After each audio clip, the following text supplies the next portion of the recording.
What a massive European night at Stamford Bridge. Chelsea destroy Barcelona 3-0 in one of the biggest statements of this Champions League season.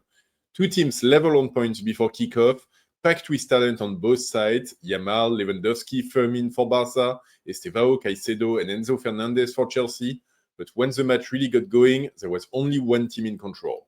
Chelsea had goals disallowed, created chance after chance, and forced Barca into mistakes, including that Koundé own goal and Araujo's red card that changed everything. And then came the brilliance. Estavao's outrageous rocket for 2-0, followed by Liam Delap sealing the win. Chelsea were smarter, sharper, smarter, and Barcelona had no answers. Let's break down what this 3-0 really means for both clubs.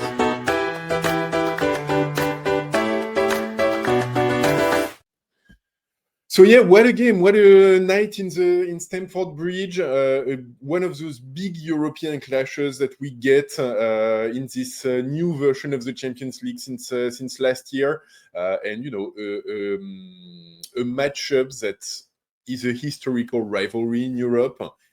Since the days of Mourinho in Chelsea versus Pep, and so it looked like a good matchup on paper, and boy did it deliver, with Chelsea really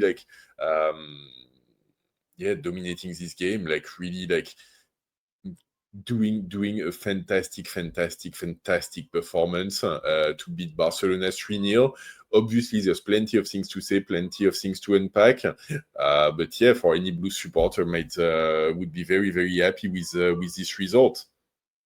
And I think ultimately, the Chelsea side, I think, really produced a masterclass on a lot of different levels. And I think they ended up dominating Barcelona across all dimensions of the game, whether it be tactical, physical, or even technical. But I think tactically and physically, the gap between the two teams was much wider than I would have expected. I think obviously the circumstances of the game also tended to go Chelsea's way. But yeah, they really they produced exactly what they needed to produce to get the win out of this Barca team. Tactically, it felt like the very beginning of the game, the first 20 minutes were somewhat balanced, with two teams having opportunities.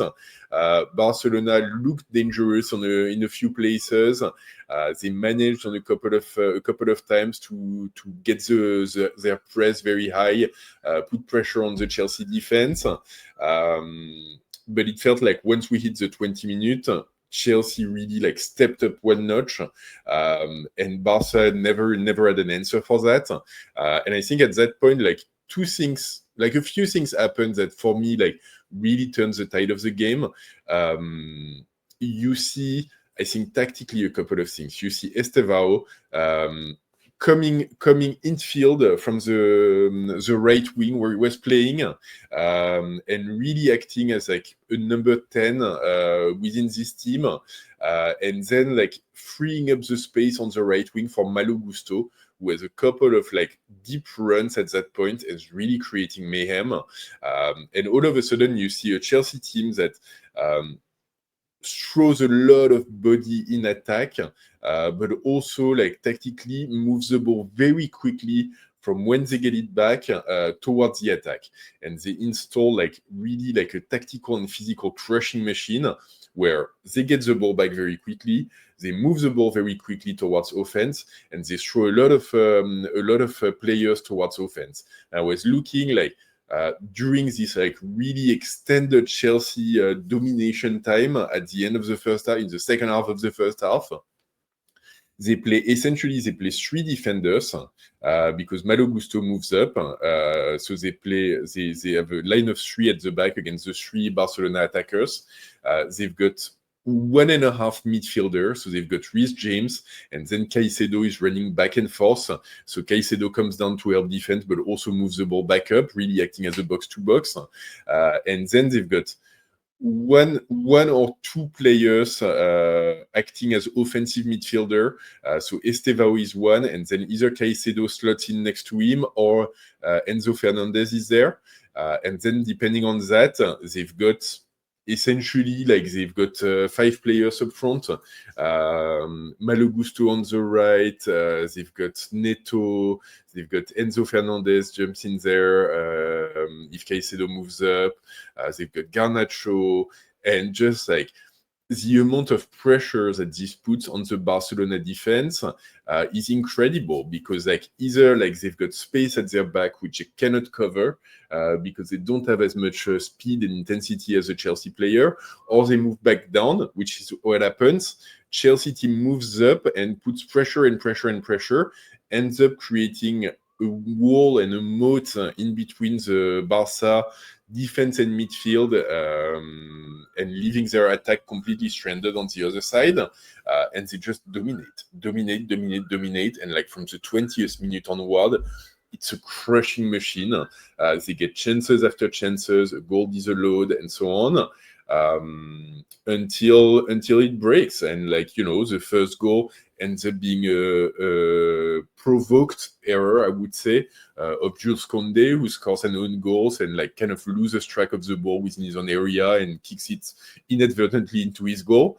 And then like the Arrow red card is also completely provoked. You can see him, he's losing his mind, losing his cool progressively.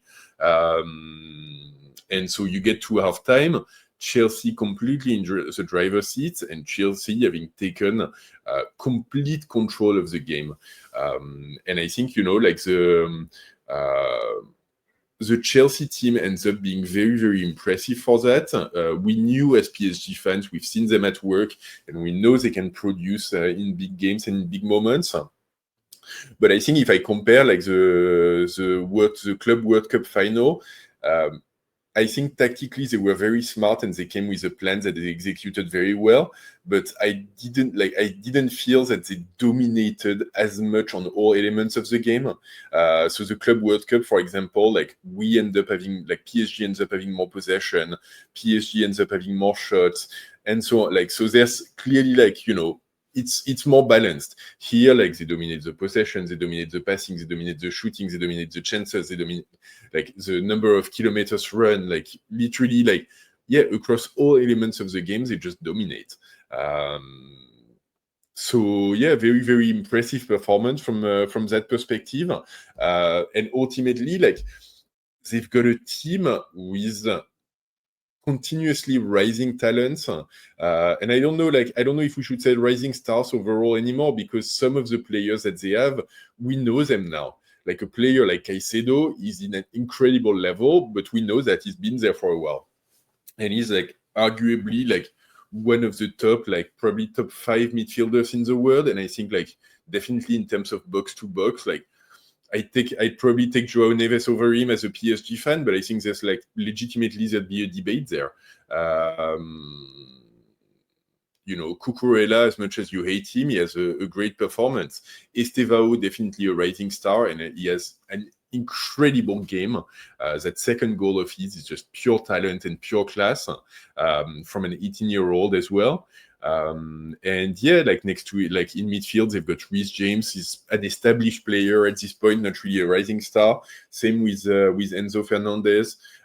So they really do have, like, it feels like that right mix of confirmed talent with some youngsters, that are up and coming. So very, very impressive from that perspective. And individual basis, Caicedo had a great game. Estevao had a great game. I thought he was better in the second half than in the first half. Ultimately, he covers a lot of ground and does a lot of things, and I think ended up dominating Yamal. So good game from him. I think there's still a few weak points, and I think their central defense doesn't always look the sharpest. There's definitely opportunities to create movements and confusion around them. Malo Gusto, there can be space at his back. And then in attack, like I thought Garnacho did a lot of work, but didn't really like wow me in a way. So there's still opportunities for them to improve. But big performance and a lot of very good players. And at the same time, like the reality is that also like they were helped by the fact that Barca really like come short on this game, and I think the limitations of this Barca team come into the light in a very, very clear and transparent manner. And I think whether it's tactically, where we've known for a while, and we've seen it at PSG, like when we beat them in Barcelona, we've seen the tactical limitations of this team, whether it be like their high line of defense, whether it be like managing to take over their midfield through physical density and intensity, cutting off their line of attack from the rest of the team, making runs at their fullbacks. I mean, there's a lot of different flows within this organization, and all of those are also like not helped by the fact that I think individually they just don't have the better players anymore. If you like scratch away at the Spanish PR machine and so on, but I'm sorry, like a player like Koundé, there's a couple of times on the pitch where he looks like Beraldo, and like I'm saying this as a PSG fan, like literally he makes sliding tackle into the middle of nowhere, like scores an own goal, like yeah, it's just not that level. And you look at Chelsea's midfield is Caicedo, Reece James, Enzo Fernandez, versus Barcelona. They play De Jong, Eric Garcia, and Fermin. Dude, like, yeah, just like on an individual basis, you're not on the same level. Balde, God bless him, like he's 5 steps below what Cucurella can produce. And you know, ultimately, like, yes, they do have players of very high quality, but Lamine, like since the beginning of the season, I don't think he's been at his top level. Lewandowski is aging and he cannot do it on his own anymore. When Rafinha comes on the pitch, it helps, but he's coming back from injury, so he cannot play the full game. So there's a lot. Araujo, like you can. It's a well-known fact now that you can take him out of his game and make him make mistake. We've done that with PSG 3 years ago, got him sent off in a big game, and the exact same thing happened tonight.